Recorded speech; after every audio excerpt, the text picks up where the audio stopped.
अब तक हमने पढ़ा था कि गोदावरी नदी के किनारे एक बहुत बड़ा सालमली नामक वृक्ष था और उस वृक्ष पर अनेक दिशाओं से रात में पक्षियों का समूह आकर रहता था। पक्षी आकर अलग अलग दिशाओं से वहां पर रहते थे। दिन रात एक दिन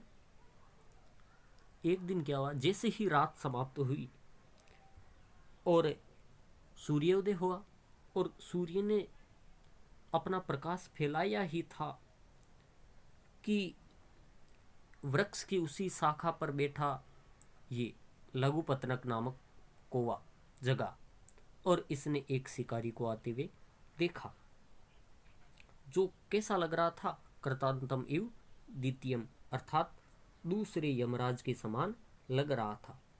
उसको देखकर सोचा कि आज तो कुछ अपशुगुन होगा, क्योंकि इसके अनिष्ट दर्शन हुए हैं। ऐसा मानकर वह व्याकुल होकर इस शिकारी के पीछे पीछे चलता है। यहाँ तक की कहानी हमने पढ़ी थी। इससे आगे देखिए कि जब इस लघुपतनक नामक कौवे ने इसको देखा और इसका पीछा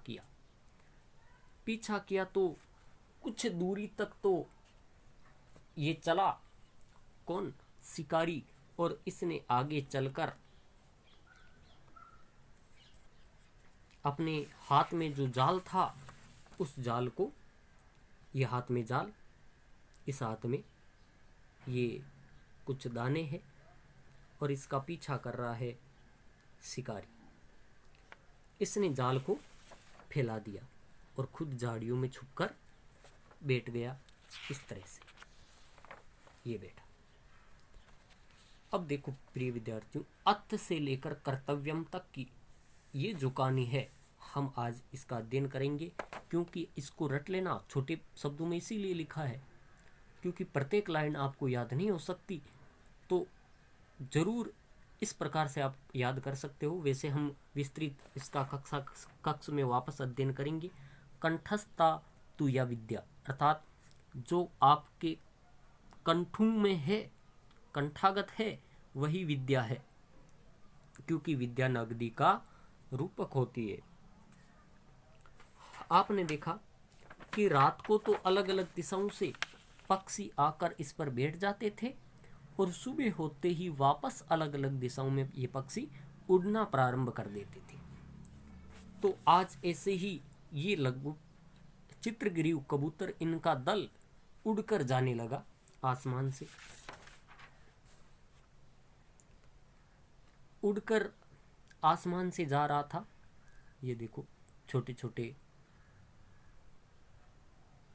कबूतर जा रहे हैं और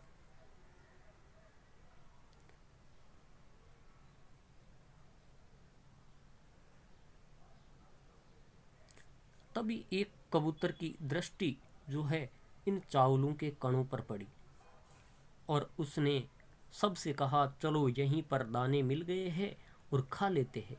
तो इसने मना किया कि नहीं नहीं, यहाँ तो कोई भी आदमी नहीं दिख रहा है, बिल्कुल सुनसान है, देखो बिल्कुल सुनसान है, कुछ नहीं दिख रहा है। हाँ, तो इसने कहा कि यहाँ तो निर्जन वन में दाने आना कैसे संभव हो सकता है, आप, मुझे तो किसी अनिष्ट की आशंका है।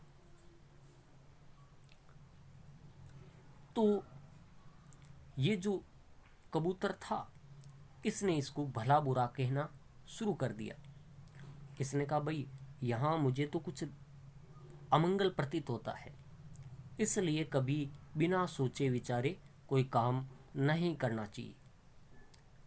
तो ये कबूतर जिसने देखा ये इसकी हंसी उड़ाने लगा और कहा, अहंकार से भरकर इसको ईर्ष्यालु शब्द बोले और कहा कि कुछ लोग ऐसे होते हैं जो ईर्ष्या करने वाला, घृणा करने वाला हो, असंतोषी हो, हमेशा क्रोध करने वाला हो, सदैव दूसरों पर संदेह करने वाला हो तथा दूसरों के भाग्य पर जीवित रहने वाला हो, इस प्रकार के 6 लोग हमेशा दुखी ही रहते हैं।